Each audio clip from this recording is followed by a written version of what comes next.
Hi, Shloka. Welcome to Network Capital. We are really excited to host you on our career podcast. Here we try and understand why people do what they do, and we try and reach out to people working in different sectors.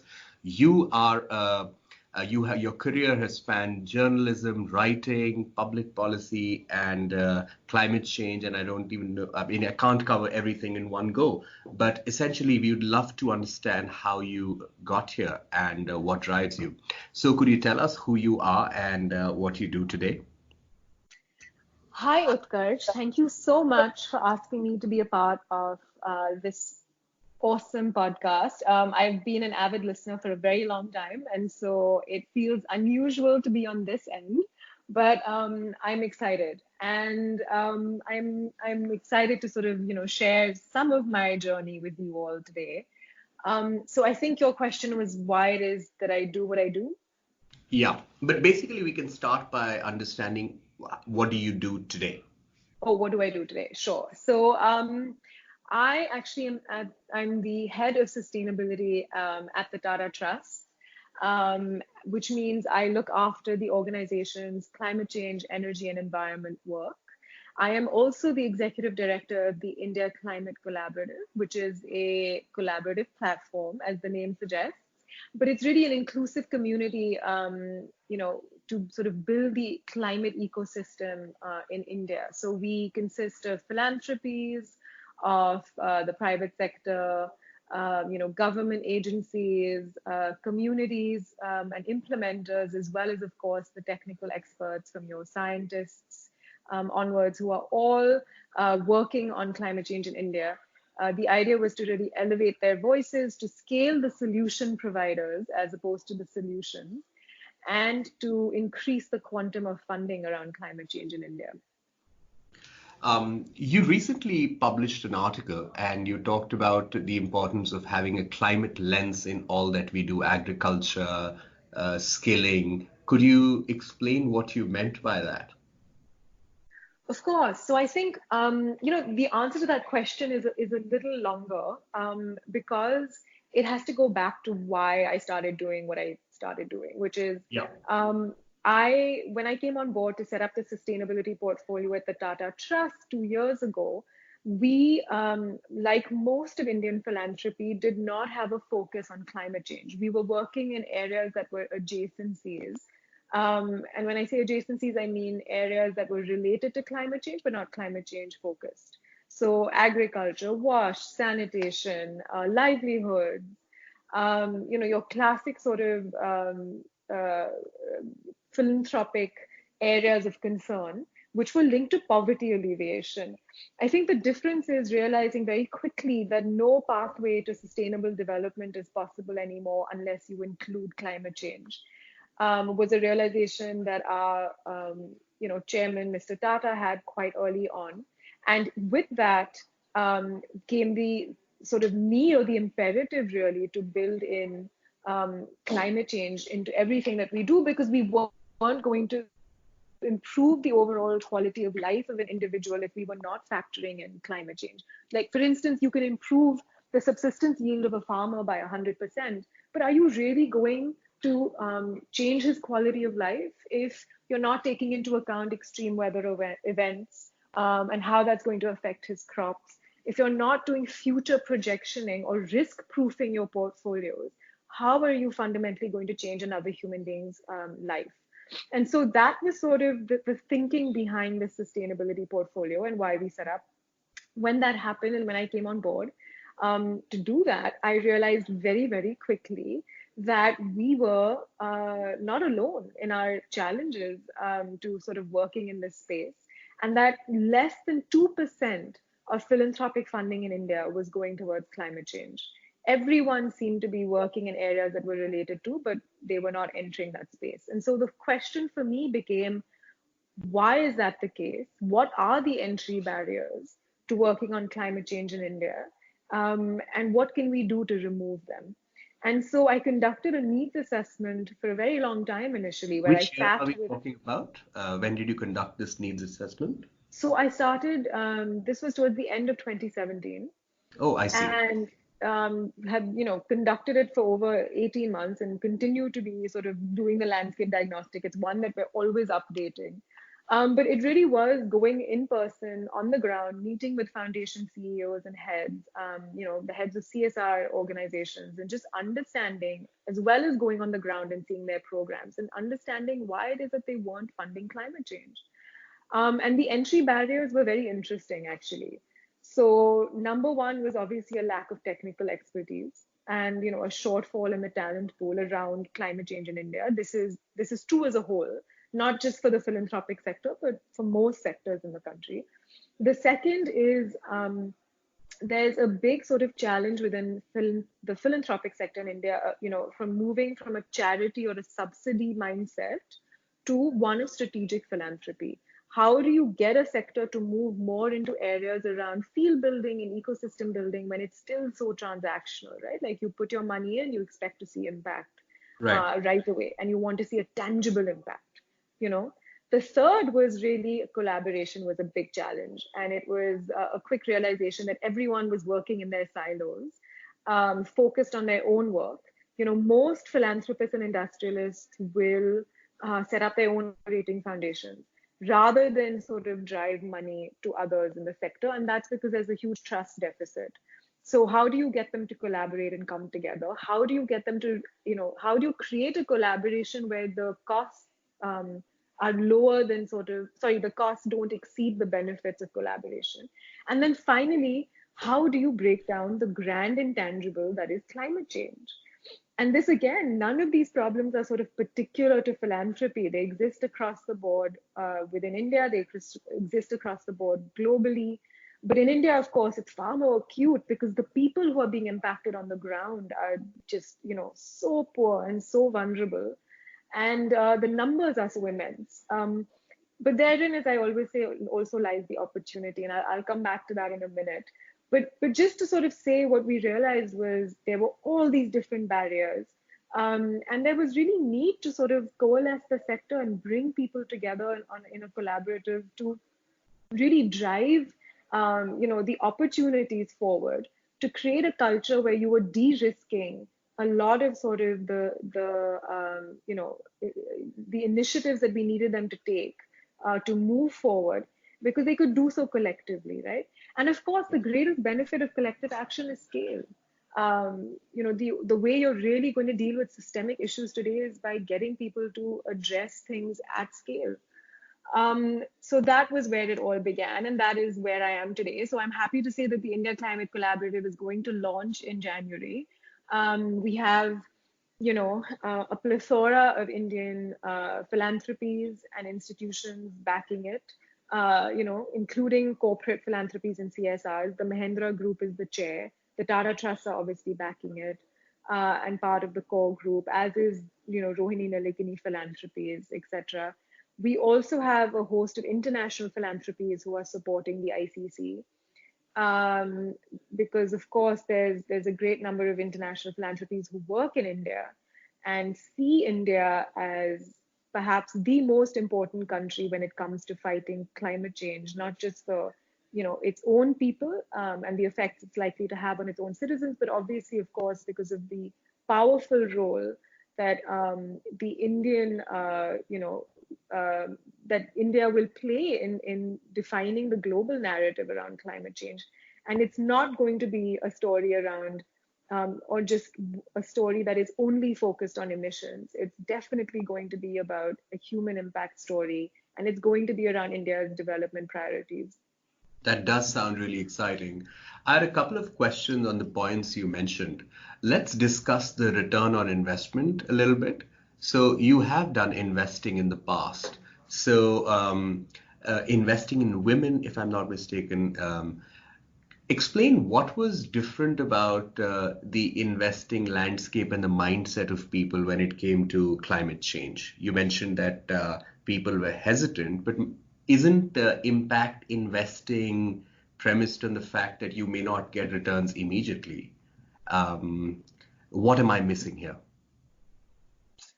So I think the it's funny, but the irony of ironies is that the sectors that are supposed to take greater risk are Yeah. often the ones that are the most risk averse. And I think there are reasons for this, and I say this about philanthropy, and I say this about impact investing, is that I really question whether we are building cultures of innovation, or driving innovation as much as we should. I think the hesitancy comes from the fact that we deal with stakeholders who are really the bottom of the pyramid in terms of how vulnerable they are. And so the hesitation is obviously it's understandable. Risk is a very different sort of has a very different set of outcomes if were or consequences were it to sort of fail. And I think that is really what holds people back. I also think there is a degree of, a sense of very much a top-down approach, both these. I mean, I'm clubbing impact investing and philanthropy together, so just bear with me on that because I know it's a vast generalization. But overall, what I have seen from both the impact investing side and the philanthropy side is that there is this notion of still treating our core stakeholders not as citizens, which is what they are, but as beneficiaries. Right. And that's a real culture shift that needs to take place. And what ends up happening is you are very much divorced from the realities on the ground, even though you're supposed to be perhaps the most connected to. And again, keep in mind, it's a vast generalization. There are people who are doing absolutely amazing work on both ends of the spectrum, both in impact investing and as well as philanthropy. And they're really reimagining what, the work of philanthropy and impact investing should be and how we could sort of solve some of these problems. But those are really the inherent challenges. So we may say what we think it should be, or what we really do believe, but are we actually doing that? I think that's where there's the big gap. Got it. You also spoke about the collaboration challenge that exists in this space. Um, to the outsider, it might seem like this is a problem that cannot be solved by one organization. So if you don't collaborate, you can't solve it. So did it surprise you that such a mindset existed, and how did you approach this challenging mindset situation that you had at hand once you joined? Yeah, no, it's interesting, but collaboration, and I think this is a really important point that I learned only in doing, was that collaboration is not just an end goal. It is very much a means, or it is an organizing tool that we started to employ when creating the ICC. And that is really that we realized that, like, for instance, right, what I've just spoken about, that the philanthropists we were dealing with were tackling a variety of more immediate problems like securing water, basic livelihoods, etc. For the most part, climate change was always an intangible that they were aware of, but it was something very hard to access. And so in our initial sort of attempts at establishing collaboration, we didn't find much interest. People sort of acknowledged that they needed to work in this space, but they didn't know what to do and what that could be. And how on earth were they going to come together to do it? I realized very quickly that, methods and actually reasoning was not what was going to sort of engage these leaders. We also know that, for instance, climate science has been clear for decades. We also know that the dangers of, the fact that the greatest dangers will be to India's poorest. This has also been known for a very long time. But I think what we did realize very quickly on what would change things was the power of co-creation. And so asking every individual donor and member of this collaborative, what are their sort of interests, their priorities? What does success mean to them? What are their values and challenges in the work that they do? And then established a sense of trust. And with that, a sense of sort of shared purpose. That was the way in which collaboration actually came about far more organically, because we just became facilitators on their own journey. and a journey that they could take together. Understood. And you feel that this design principle is going to stand the test of time at ICC, at least that's your hope. Anything like in come January, how can non-experts participate in the collective? Because I think just organizations collaborating may not be enough. You need all constituents to collaborate, government, civic organizations, people who actually may not know enough about the specter of climate change. How are you thinking about that? So absolutely. So I think the idea is, I think if you ask me what the goals of the ICC are, they are threefold. One is to increase engagement on climate change in India. The second is to drive funding around climate change in India. And the third is to increase the efficiencies around funding in climate change in India. You're absolutely right. This is not a problem philanthropies are going to solve for themselves and by themselves. It's about increasing the number of people in the room and getting the right people in the right rooms at the right time to have the right conversations. And hence, it's a platform because it is going to involve very much bringing in all funders, not just philanthropies, but the government in terms of government agencies. It will involve the private sector. It's going to involve impact investors. You're going to need technical experts that are not just scientists, but other institutions who are working on this problem. And you are going to obviously require, the implementers, as in the people who are working on the ground, as well as, of course, communities who are being affected by climate change. And I'm not talking about distinct rural communities, but urban and, across all income strata. Has to be a part of this conversation. And that is really what the ICC will do. It will both curate as well as sort of propose, secure, and match make opportunities. It will also seek to do funding investments of its own in the sector. It will not be an implementer, but it really is hoping to do the most essential job, which is driving that conversation forward and then ensuring that we are increasing the quantum of funding within India. And I think it's crucial to say not just the quantum of funding coming in from international sources into India, whether it is on the climate finance side, into our sort of private sector or financial markets, and of course then on the philanthropic side or public sector funding. But I really mean it from the perspective of driving more Indian sources and Indian funding to invest in climate change, because we have to own this problem and we will come up with the solutions. In fact, one of the most heartening things, because I always get asked this question from friends and family and people who know me, is, you work on climate change day in and day out. How does it not make you sort of miserable because you're dealing with this existential crisis? And I always say it's really the fact that, there are so many amazing, incredible people and individuals and organizations who already have the solutions and are working on this problem. And the extent of innovation that we see on the ground, it's just that there are tremendous gaps in sort of bringing those people together with the right funding sources. And of course, marrying that to policy implementation and agenda. So it's really a systemic failure. It's not one of a lack of solutions or opportunities to solve the problem before us. And finally, I would say it's also a communication failure. You mentioned that I was a journalist. And I do think that, it's something that sits with me every day, is because we're not telling the story of climate change in the way that we need to tell it. We're not telling it in a way that we can move it from fact to people's hearts and minds and to sort of inbuild it into intuition. The greatest thing about genetics and fields like astronomy is that they moved from fact to intuition. It was, you can't see your DNA, but you could easily sort of, and we know for a fact that it exists.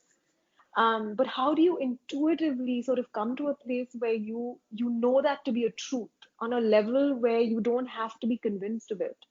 We know that the earth is an interconnected system. That's a fact. But why aren't we sort of imbibing that in an intuitive way so that we actually change our behaviors and our mindsets and the way we do business? You've just mentioned so many really interesting points. I'm going to stay on this for a bit. What are you nervous about? You It mean comes besides naturally. ICC comes uh, and blossoms the way you'd imagined. What are some things that uh, you feel could be repeated, past mistakes manifesting differently? I started laughing when you asked me this question, and I interrupted because I was going to say, besides the planet imploding, it's like, the funny thing is, it's not even about the planet imploding. I think the nervousness is really about the fact that the human species is going to go extinct, and we keep forgetting that it's a question of our own survival. It's not about the planet. The planet will survive. It will regenerate, but for more from a sort of organizational perspective, Exactly. My question and was on the collaboration challenges, the mindset issues. really the greatest risk or challenge I suspect. Firstly, I mean, I will be very frank and just say, based on how I'm built, I don't actually suspect that failure is not an option. So, if something doesn't work out, we will go back to the drawing board and figure it out. And I think that's how we've been operating till date. So I don't really see something not working out as a dead end. It's not a place to stop. It's another place to begin.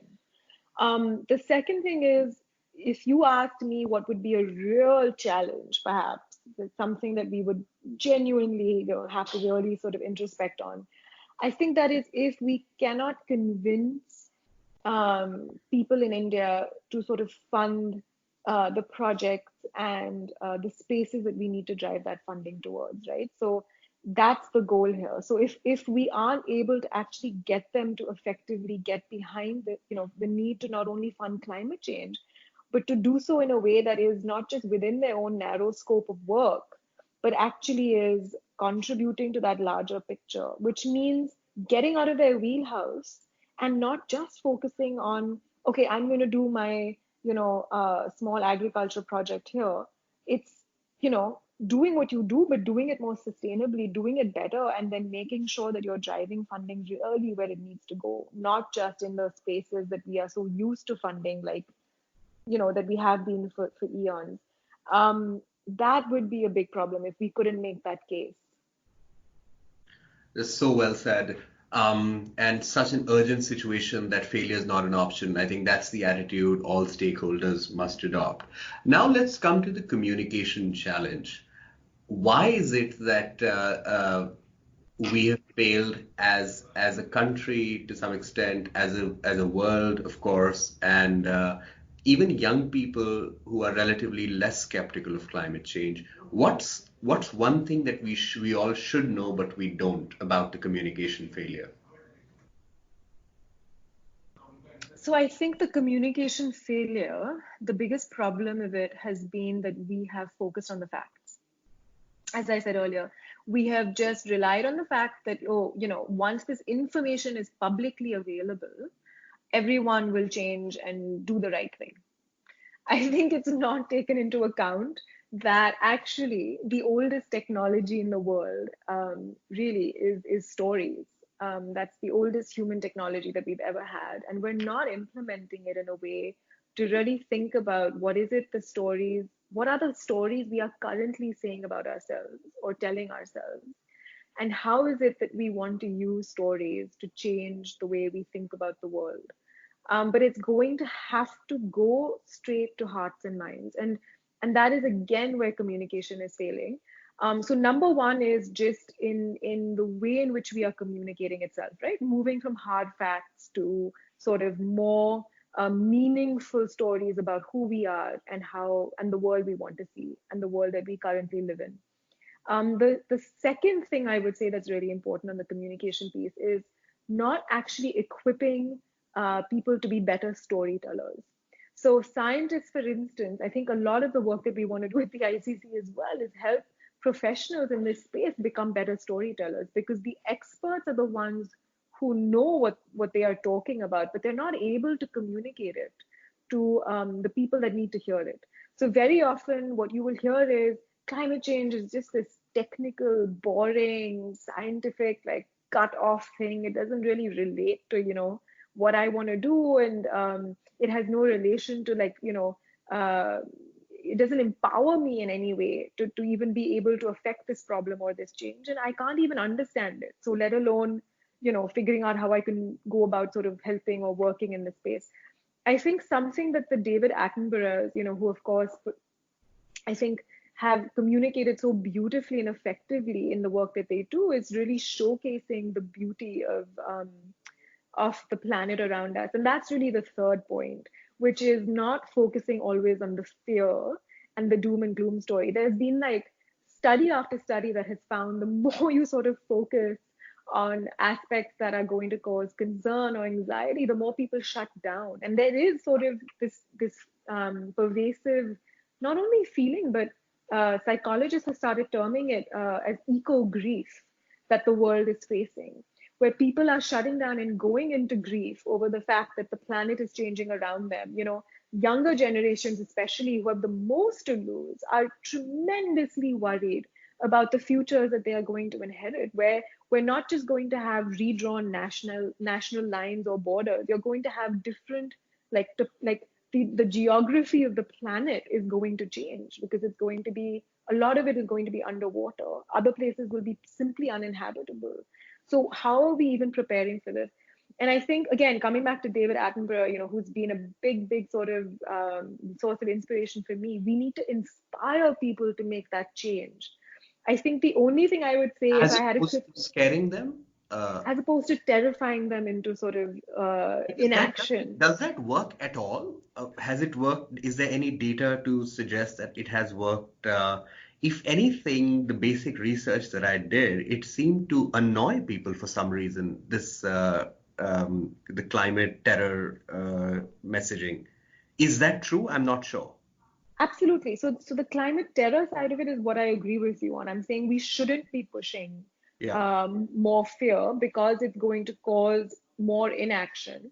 There's a lot of studies out there actually around sustainable behavior change, and how do we get people to sort of, just make the changes that they need to make at home, like stop using plastic, switch to a vegan lifestyle, use more of public transport. It may seem small, but obviously all of this adds up to so much if we start doing it on an individual basis and just checking our own carbon footprints and how much of the Earth's natural resources are we using? Just starting there. And what do you really need? The studies have shown time and again that you can actually get people to change behavior if the sort of supply were to exist in terms of alternate, substitutes. Like they would switch to those, and we've done these studies in India as well.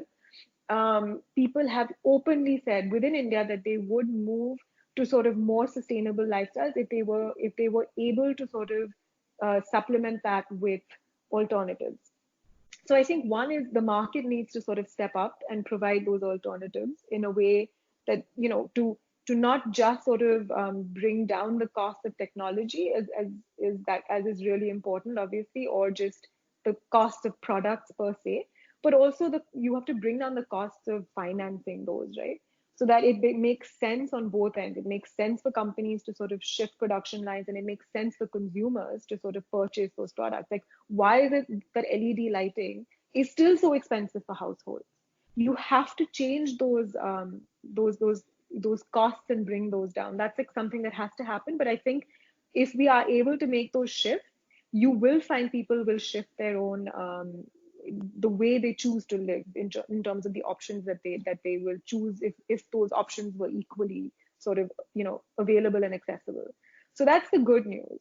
The other thing that I would say is, which I was saying earlier about David Attenborough, is like inspiring people is really the way forward, and it's about showcasing what it is that we love about the world around us and what it brings us, as opposed to moving with fear. Love over fear anytime. The only criticism that I have, if any, of like what David Attenborough and his ilk have done, which is in showcasing the beauty of the world, like very often in these documentaries, they don't bring it down to what you per se as an individual can do to affect change, and how you as an individual are impacting the planet. And I think that is perhaps where we have to move that conversation from inspiration around how much we love the world around us to inspiring us to actually now act. Got it, Shloka. You clearly have a very busy day managing so many things. How does an average 24 hour day in on a Wednesday look like for you? Oh God, that's like that is a scary question because my team will have a very different answer, and as will I. But it's something we joke about all the time is just like how crazy my days are. Because it is both. I spend a lot of my time in meetings, obviously, with meeting various like stakeholders and people within the climate change community and outside of it in India, and that is from across all sectors. So we, talk to government, private sector, etc. The idea is to always keep a flow of sort of thought leadership and partnership going.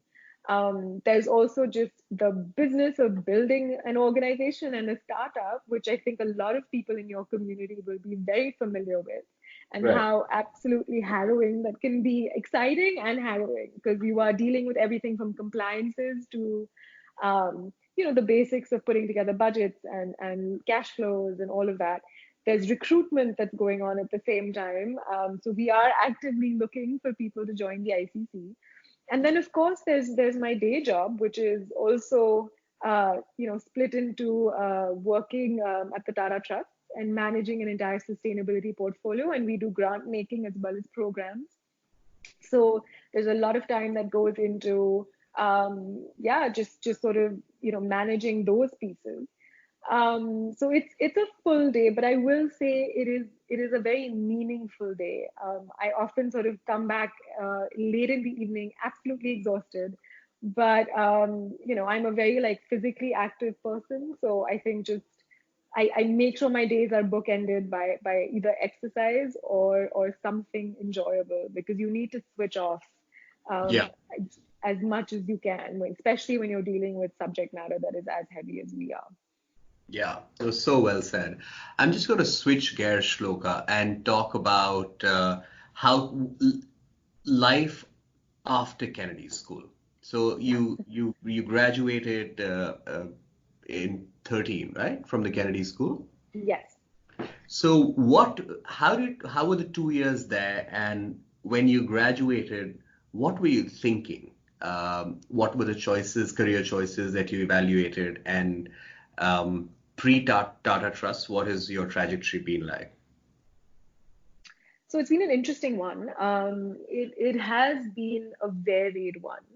I think, the way I like to think about it is actually like the leaders of the future really are going to need to be people with more and more diverse backgrounds and more sort of diverse interests, and people who can think with both left brain and right brain.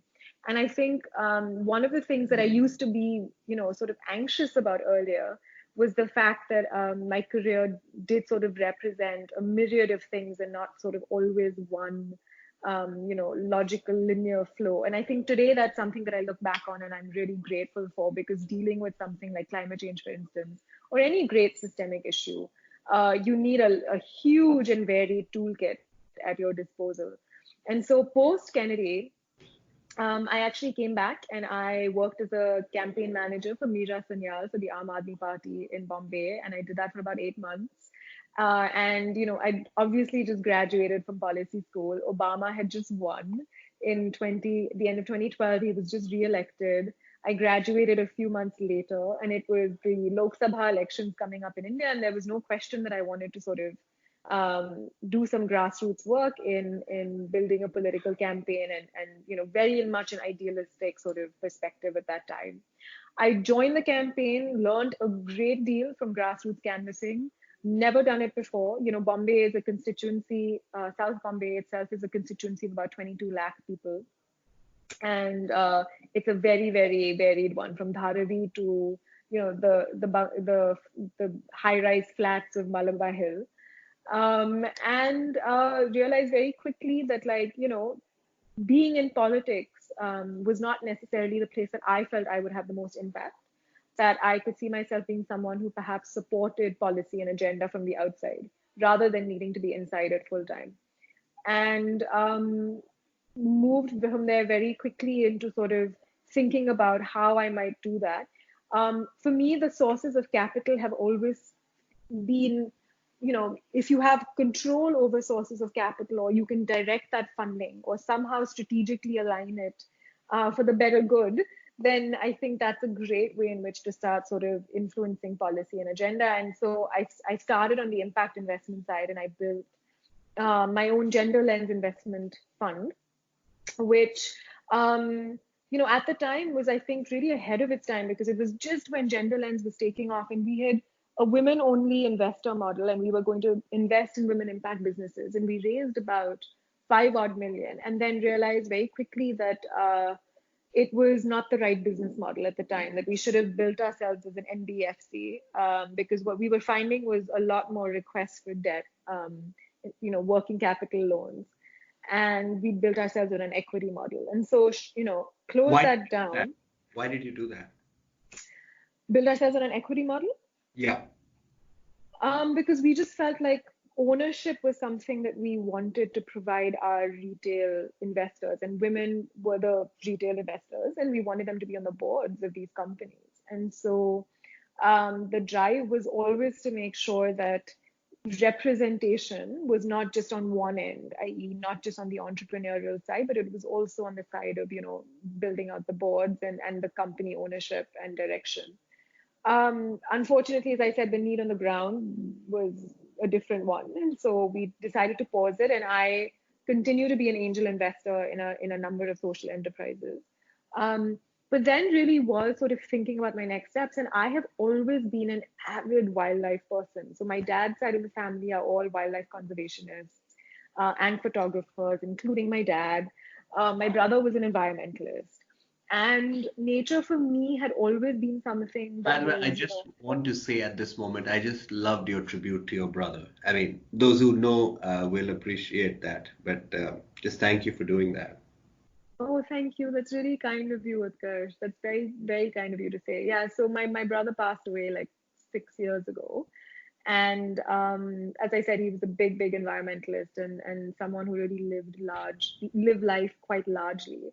And, one of the ways in which initially when he passed away, and I think this is true for anyone who suffers some grief or loss, you try and find that person, in whatever, or connect back to them in whatever ways you can.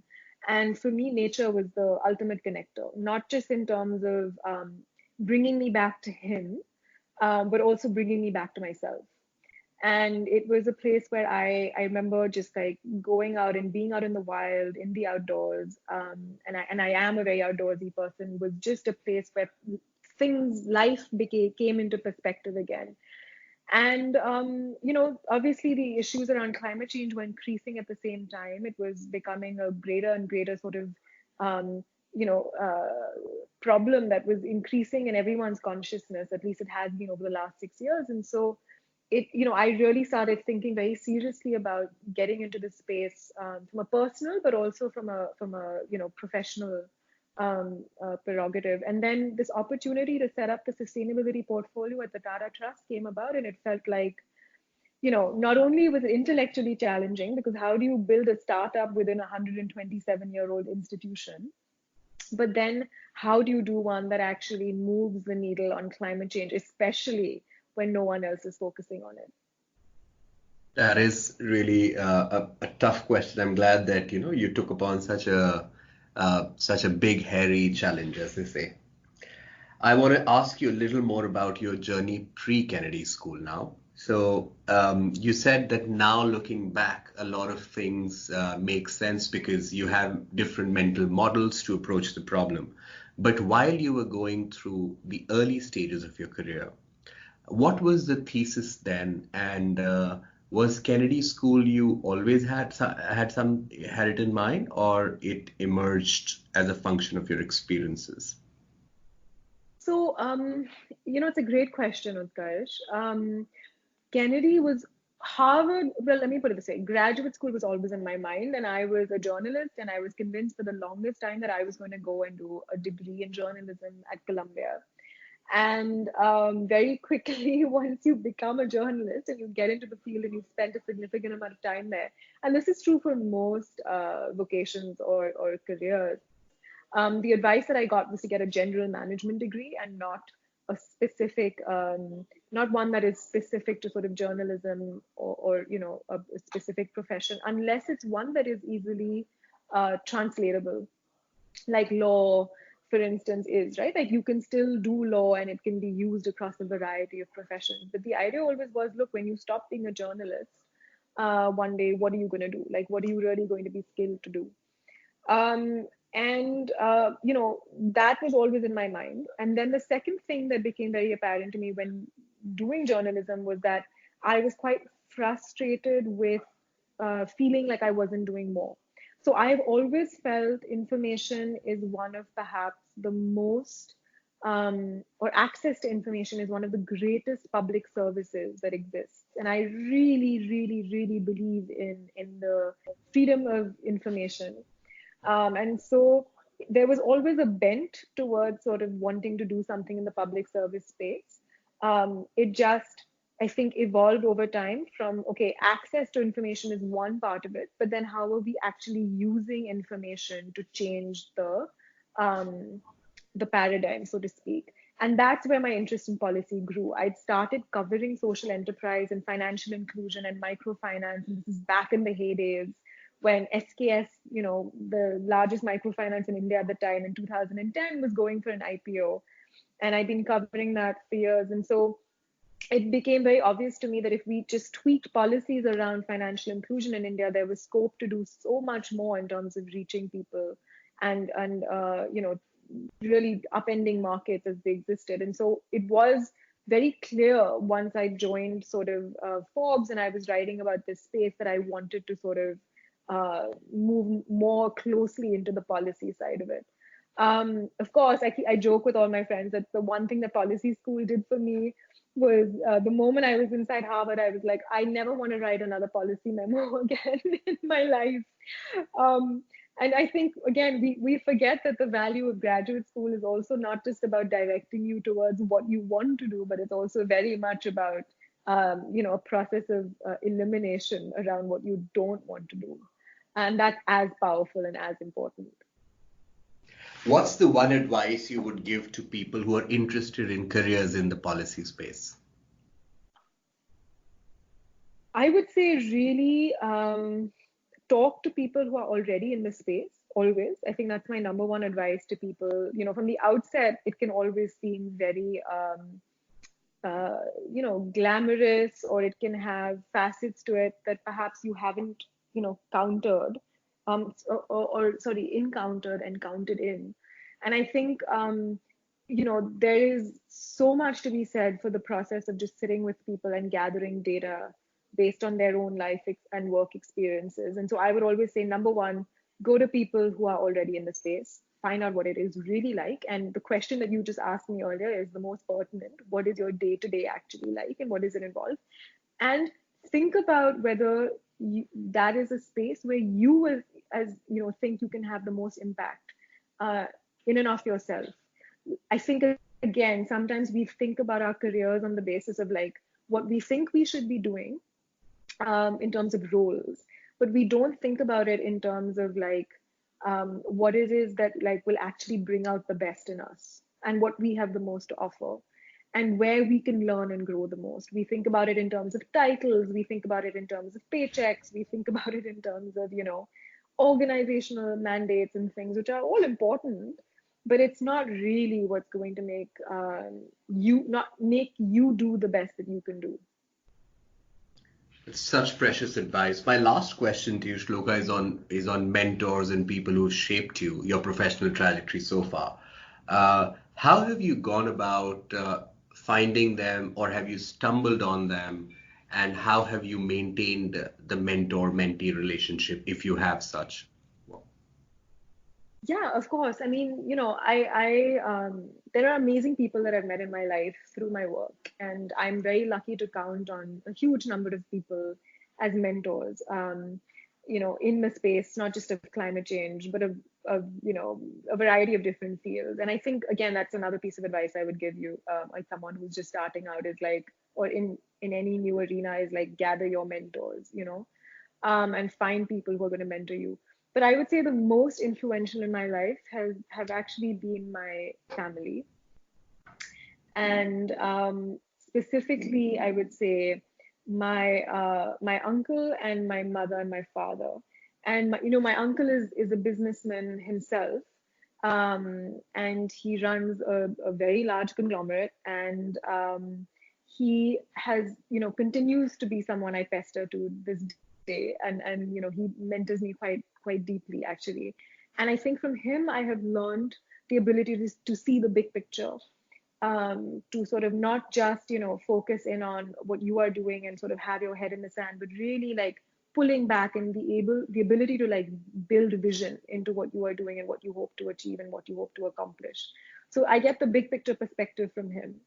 From my mom, actually, she's been a career professional for about 30 years and she works in the same organization. She's someone who I think has just taught me the art of fairness. And fairness, not just in terms of how you deal with your team and your employees and within your business and your partners, but fairness to yourself. In terms of not being overly self-critical, but really learning to be a more balanced a leader. And finally, my dad, I think, is just resilience. He's a wonderful Punjabi man who I think has built his own business from scratch, and I think he's faced so much strife in his work life. But I have always seen him stand his ground and never give up. And so I think the combination of all three is something that I feel very blessed with. And we feel very blessed that you've shared your career with us. This goes out to thousands of people in different parts of the world. You'll be surprised at how many questions people have about building a meaningful career in the policy and or sustainability space, and how many questions come about connecting the dots. So thank you very much for your thought-provoking, action-oriented advice that's rooted in true experience. So we appreciate that very much. Thank you, Utkarsh, and thanks for asking me again. And I would just say, if anybody's interested in a career in sustainability or climate change, feel free to reach out to me anytime. I'm more than happy to guide them through it. And of course, there'll always be opportunities available on my end as well. Yeah, absolutely. We actually look forward to hosting you for a masterclass very soon, and it'll be exciting. I think lots of people will learn from you, and we are stoked to set it up. Thanks, Utkarsh. I'll try not to depress everyone within the first 5 minutes about climate change. I promise to keep it. I promise to keep it, positive. That much I can do. If I know you at all, it will be evidence-based regardless, and then the people will choose to be excited or not about it. Thanks, Shloka. This will be published very soon. Appreciate your time, and see you soon. Bye-bye. Thanks, Utkarsh. Bye.